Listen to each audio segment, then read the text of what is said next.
우리 하나님은 참 마음이 넓으신 것 같습니다. 늘 원망하고 불평하는 우리에게 오래 참으십니다. 그 원망과 불평을 다 들어주십니다. 그렇게 원망하고 불평하는 우리를 또 불쌍히 여기셔서 긍휼과 자비를 베푸십니다. 바로 오늘의 본문이 그러하다는 것입니다. 우리는 오늘 방금 40장 27절부터 말씀을 읽었지만 40장 1절에 들어서면 하나님은 이스라엘 백성들에게 소망을 말씀하시고 회복을 약속하십니다. 그렇게 1절부터 26절까지 하나님은 이스라엘 백성들에게 희망과 소망을 말씀하십니다. 그러나 하나님의 말씀에 대해서 이스라엘 백성은 원망하고 부정적인 모습으로 반응을 하더라는 것입니다. 그러한 이스라엘의 모습 27절 말씀을 제가 다시 읽어보겠습니다. 야곱아, 어찌하여 네가 말하며 이스라엘아, 네가 이르기를 내 길은 여호와께 숨겨졌으며 내 송사는 내 하나님에게서 벗어난다 하느냐. 힘든 이 바벨론의 포로 생활에 찌들린 그들은 하나님의 말씀을 거부하고 있습니다. 그리고 지금 하나님의 말씀과는 상관없이 이 자신들의 이 비관적인 처지만을 이야기하고 있다는 것입니다. 자기의 길이 여호와께 숨겨졌다고 말합니다. 하나님이 내 사정을 아시느냐는 그런 반문입니다. 내가 얼마나 힘이 든지 아시냐고 원망하고 있습니다. 그리고 자신들의 송사가 하나님에게서 벗어난다고 말합니다. 이 송사는 법정 용어인데 아무리 법정에 얘기를 해도 그것이 소용이 없다는 것입니다. 자신들이 바벨론에 그렇게 부당한 대우를 받고 억울한 일을 당하고 있어도 하나님께서는 살피시지 않는다고 한탄하고 있습니다. 사랑하는 여러분, 이 남유다 백성들은 오랜 포로 생활에서 제대로 먹지도 못하고 고된 노역에 동원되어야 했고 부당한 처지에 있으므로 하나님을 향해 그들의 마음이 굳게 닫혀버렸습니다. 저는 어쩌면 오늘 우리의 모습이 이들과 크게 다르지 않다고 봅니다. 삶의 즐거움에 지쳐서 이리저리 치이다 보니까 어느새 나도 모르게 하나님의 말씀 앞에서 부정적이며 하나님이 내 사정을 모르신다고 나의 억울함을 풀어주지 않고 하나님은 뭐 하시냐고 이렇게 말하는 우리의 모습이 바로 이들의 모습과 같다고 봅니다. 그러나 이렇게 부정적인 반응을 보이는 이스라엘에게 하나님은 거기서 그치는 것이 아니라 계속해서 말씀하십니다. 내가 너희에게 새 힘을 줄 것이다, 이렇게 말씀하시는 것이죠. 지금의 낙심의 자리와 그 고통의 자리에서 실패와 좌절의 자리에서 일어날 수 있는 힘을 줄 것이다, 약속의 말씀을 그들에게 주고 계십니다. 지금 희망이 보이지 않고 마음이 상할 대로 상한 이스라엘 백성들에게 하나님이 어떤 분이신지 자세히 알려주시며 여호와를 앙망하는 자가 받게 될 놀라운 은혜를 말씀하십니다. 그럼에도 불구하고 여호와를 앙망하게 될 때 그들에게 소망이 있을 것이기에 너희는 여호와를 앙망하라고 말씀하시는 것입니다. 오늘 말씀의 제목은 여호와를 앙망하는 자입니다. 말씀을 통하여 여호와를 앙망하는 자에게 어떤 은혜를 주시는지 함께 살펴보고자 합니다. 하나님은 과거 이스라엘 백성에게 여호와를 앙망하는 자에게 은혜를 주셨습니다. 그러나 그 말씀은 오늘도 동일하게 우리에게 적용되는 것을 믿습니다. 이 오후 시간 함께 말씀을 나누며 참으로 여호와를 앙망하는 자가 되어 그 은혜를 경험하고 확신하고 돌아가시는 모두가 되시기를 소원합니다. 첫째로는 피곤하고 무능한 자에게 새 힘을 주십니다. 40장 29절 말씀을 제가 다시 읽어보겠습니다. 피곤한 자에게는 능력을 주시며 무능한 자에게는 힘을 더하시나니. 만성피로라는 말이 있습니다. 사람이 피곤해지면 의욕이 상실되고요, 그리고 마음의 기쁨도 사라집니다. 그러다 보면은 무언가를 바라는 그 소망도 흐려지게 되고 모든 만사가 다 귀찮게 됩니다. 그 결과 그런 피곤한 삶에는 어떤 승리도 전진도 아름다운 열매도 맺히지가 못하는 것입니다. 그래서 하나님은 이런 성도들을 불쌍히 여기사 성도들이 피곤하고 무능할 때 내버려 두지 않으시고 강하신 팔로 붙잡아 일으켜 세우시는 것입니다. 종교개혁의 유명한 한 사람, 독일의 마틴 루터를 잘 아실 것입니다. 마틴 루터는 그렇게 한창의 종교개혁일 때 어느 날 자신의 무능 앞에서 그만 좌절하게 됩니다. 그렇게 루터가 시리에 빠졌을 때 하루는 루터의 아내가 이 상복을 입고서 루터 앞에 딱 나타나는 것입니다. 그래서 루터가 여보 누가 죽었어? 그랬더니 이 아내가 정말 엄청난 말을 하는 것입니다. 루터에게 여보 하나님이 죽었어요. 아니 무슨 말이요? 하나님이 죽다니 그런 말이 어디 있어? 그랬더니 아내가 하는 말이 그러면 하나님이 안 죽었는데 당신은 무엇을 그렇게 두려워하고 좌절하고 있습니까? 이렇게 말하더라는 것입니다. 그 말을 듣고 루터는 정신이 번쩍 들었습니다. 내가 믿는 하나님이 마치 나는 죽어버린 그 하나님을 생각했던 그 무지를 회개했고 이 무능한 자에게 새 힘을 주시는 여호와를 앙망하고 다시금 그는 새 힘을 얻어서 그 종교개혁의 기치를 들고서 마지막까지 달려갈 수 있었던 것입니다. 사랑하는 성도 여러분, 이사야 41장 10절에 보면 이런 말씀이 있습니다. 제가 읽어드리겠습니다. 두려워하지 말라 내가 너와 함께함이라 놀라지 말라 나는 내 하나님이 됨이라 내가 너를 굳세게 하리라 참으로 너를 도와주리라 참으로 나의 의로운 손으로 너를 붙들리라. 여러분 삶에 많이 피곤함에 그렇게 처해 있으십니까? 아니면 자신의 무능 앞에서 답답해 하십니까? 하나님을 바라보시기 바랍니다. 약한 자에게 무능한 자에게 새 힘을 주시어 강하게 하시는 하나님을 바라보시기 바랍니다. 우리를 굳세게 하며 진실로 우리의 도움 되시며 그의 오른손으로 붙들어 주시는 그 하나님을 의지하는 모두가 되시기를 바랍니다. 또한 하나님께서는 독수리처럼 올라가는 새 힘을 주신다고 말씀하십니다. 우리 31절 말씀은 함께 읽어보시겠습니다. 31절입니다. 오직 여호와를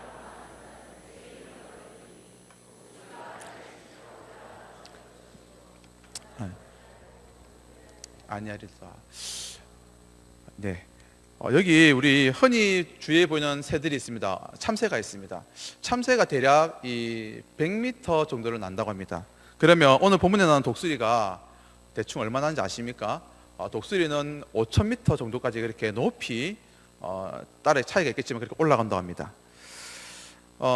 우리가 생각하기에 당연히 두 마리의 새가 크기의 날개가 다르니까 100m, 5,000m는 당연한 거 아니냐 이렇게 말할 수 있겠습니다. 그러나 이 날개의 크기보다는 독수리가 5,000m 높이를 비행하는데 한 가지 비밀이 숨겨져 있습니다. 그것은 이 독수리가 힘찬 날개짓으로 창공을 휘저으면서 하늘의 제왕으로 군림하는 것은 실제로 그 순수한 날개의 힘 때문은 아니라는 것입니다. 독수리가 그렇게 비행을 하며 창공을 나르는 것은 독수리가 이 바람을 타고 올라가기 때문입니다. 이 바람에 의해서 독수리가 그 5,000m까지 창공에 떠 있는 것입니다. 즉 독수리의 비행에 숨겨진 것은 독수리의 날개가 아니라 바로 바람의 힘이라는 것입니다. 지금 하나님께서는 이 독수리가 하늘을 나르는 하늘의 제왕이라는 이 독수리의 창공을 통하여서 우리에게 영적인 진리를 말씀하여 주고 있습니다. 독수리가 날개치며 올라가는 것, 그 비행은 독수리의 힘이 아닙니다.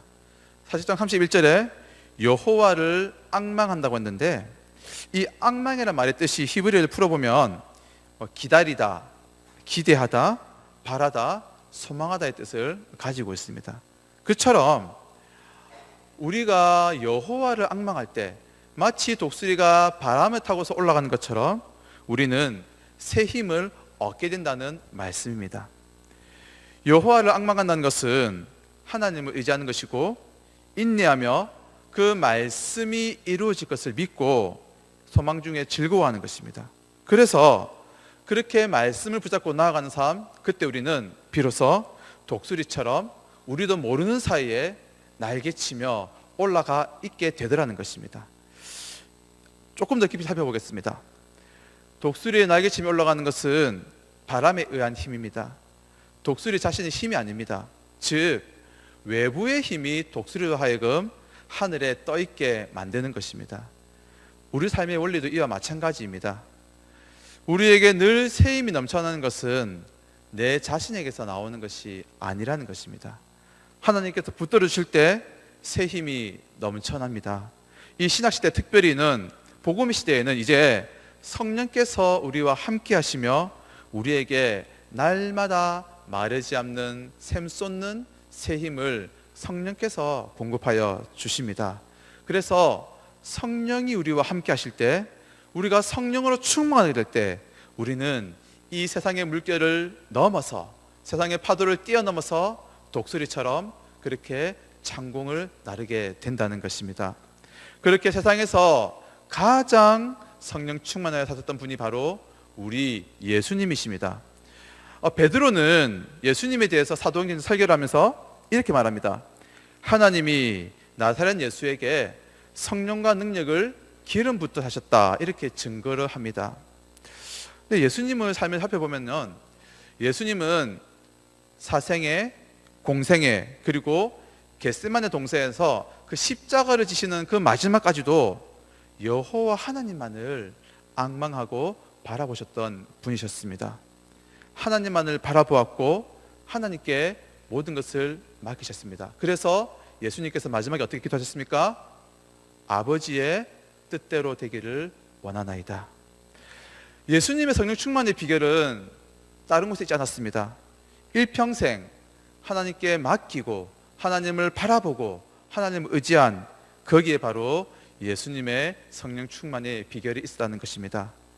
사랑하는 여러분, 여호와를 앙망하는 자, 새 힘을 얻으며 독수리에 날개치며 올라간 같은 우리에게 오늘 말씀하십니다. 그렇습니다. 우리 모두에게 독수리처럼 올라가고픈 마음이 있습니다. 하지만 그 일은 하나님이 주시는 새 힘으로만 가능합니다. 독수리에 올라감 자신의 힘이 아니라 바로 바람의 힘입니다. 오늘 우리 역시도 하나님이 우리에게 주시는 그 힘으로, 바로 우리에게 주시는 그 성령의 능력으로 우리는 저 높은 곳을 향하여 올라가게 될 것입니다. 오직 여호와를 앙망함으로 새 힘을 얻으며 독수리처럼 날아오르는 모두가 되시기를 간절히 소원합니다. 세 번째로는 달려도 피곤치 않는 새 힘을 주신다고 하십니다. 32절 뒷부분을 제가 읽어보겠습니다. 다른 먹질하여도 곤비하지 않겠고 걸어가도 피곤하지 아니하리로다. 우리 인생을 흔히들 이 마라톤에 종종 다들 비유를 합니다. 우리들 각자는 그 마라톤을 달리고 있는 경주자이며 가족이라 하더라도 가까운 친구라 하더라도 우리들 각자가 달려가야 할 저마다의 이 길이 있습니다. 그런데 그 달려가는 길은 어떤 때는 참 내리막도 있고 오르막도 있고 돌뿌리도 있고 험하고 가파를 때도 있습니다. 인생의 길이, 그 마라톤의 길이 우리가 TV에서 보는 그 코스처럼 쭉 그렇게 달려가는 만만치 않은 길이라는 것입니다. 너무 힘이 듭니다. 그래서 이 마라톤에서 때로는 포기하는 사람들이 속출하기도 합니다. 왜 우리가 이렇게 포기하게 됩니까? 그것은 우리의 힘의 한계 때문인 것입니다. 그러나 하나님이 주시는 능력을 받는 자는 그 한계를 뛰어넘게 되더라는 것입니다. 1948년 이 옥스퍼드 대학에서 수상 윈스턴 처칠이 강연을 연 적이 있었습니다. 그때 처칠에게 주어진 제목은 성공의 비결이라는 그런 제목이었다고 합니다. 이 강연이 알려지자 수많은 사람들이 몰려들었고, 과연 이 처칠이 성공의 비결에 대해서 무엇을 말할까 하면서 정말 수많은 사람들, 기자들까지 그렇게 빽빽히 모여들었습니다. 이제 처칠이 오게 되었고 사람들은 긴장하고 어떤 말을 할지 기다렸습니다. 청중이 막 박수를 칩니다. 그 박수 속에서 처칠이 등장하였고 그가 이제 한마디를 하는 것입니다. 딱 한마디를 하고 그는 마치는 것입니다. 이렇게 이야기했습니다. 나의 성공 비결은 세 가지입니다. 첫째, 절대로 포기하지 않는다. 둘째, 절대로 포기하지 않는다.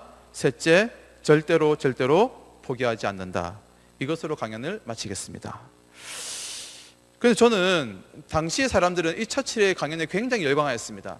하지만 이 처칠의 강연을 저는 고민히 생각해 보면서 과연 우리 중에서 포기하고 싶어서 포기한 사람이 있습니까? 아무도 없습니다. 도저히 하다가 안 되기 때문에 우리는 포기하게 됩니다. 그래서 사실 포기하지 말라는 이 처치의 말을 새겨들을 가치가 있지만 포기하지 않는다는 이 명제는 모두에게 통용될 수는 없다는 것입니다. 그래서 성경에 대해서 우리에게 다른 관점을 우리에게 주시는 것입니다. 우리에게 성경 어떻게 말씀하십니까? 요한복음 15장 5절 말씀 제가 읽어드리겠습니다. 나는 포도나무요 너희는 가지라. 그가 내 안에 내가 그 안에 거하면 사람이 열매를 많이 맺나니 나를 떠나서는 너희가 아무것도 할 수 없음이라. 지금 예수님께서는 우리 삶에서 열매 맺는 비결에 대해서 말씀하십니다. 그것이 무엇입니까? 너희가 나를 떠나서는 아무것도 할 수 없다. 바로 우리가 이 달려가면서 이 험난한 인생길, 마라톤이지만 그러나 그 길이 가파른 그 길에서 달려가도 곤비에 않는 삶, 포기하지 않는 삶을 살려면 우리는 예수님께 연결되어서 그 예수님이 주시는 힘을 공급받아야 한다는 것입니다. 세상은 노력해야 성공한다고 말합니다. 포기하지 않아야 성공한다고 말합니다. 그러나 성경은 우리가 주님 안에 거할 때 주님이 주시는 힘으로 말미암아 열매가 맺힌다고 말씀하시는 것입니다. 우리의 이 인생길 지금까지 달려왔지만 우리는 또 달려가야 할 것입니다. 인생길에서 어떤 분은 여기까지 정말 열심히 달려온 분도 있고 또 느긋하게 걸어온 분도 있을 것입니다. 그러나 각자가 여기까지 어떻게 왔든지 우리 모두가 소원하는 바는 마지막까지 지치지 않고 새 힘을 공급받아서 넉넉히 달려가고 걸어가고자 하는 것입니다. 늘 주님 안에 거하는 모두가 되시기를 간절히 바랍니다. 그래서 히브리서 말씀 우리에게 이렇게 말씀하십니다. 10장 39절을 제가 읽어드리겠습니다. 우리는 뒤로 물러가 멸망할 자가 아니요 오직 영혼을 구원함에 이르는 믿음을 가진 자니라. 무슨 말씀입니까? 우리는 단지 이 현실의 문제를 해결하는데 많은 초점이 묻혀져 있지만 그러나 성경은 우리에게 우리는 뒤로 물러설 자들이 아니라는 것입니다. 달려가다가 지쳐서 주저앉기도 하는 자들이 아니라는 것입니다.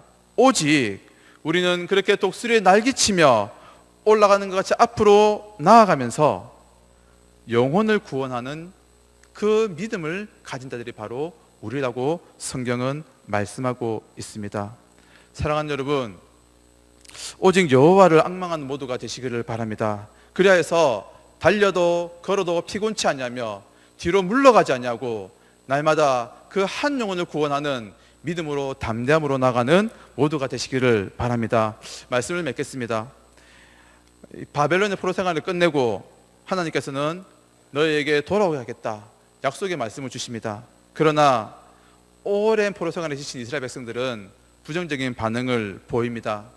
그럼에도 불구하고 하나님은 다시 그들에게 약속의 말씀을 주십니다. 첫 번째로 피곤하고 무능한 자에게 새 힘을 줄 것이다. 여호와를 앙망하는 자에게 독수리처럼 올라갈 것이다. 달아먹질하여도 피곤치 않는 새 힘을 줄 것이다. 그들에게 약속의 말씀을 주십니다. 우리의 불신앙과 부족함에도 불구하고 이 말씀을 주시는 하나님께 감사하시며 이 말씀에 순종하는 모두가 되시기를 바랍니다. 세상을 살아가는 이유, 세상을 살아가는 원동력이 바로 우리 하나님께 있음을 믿습니다.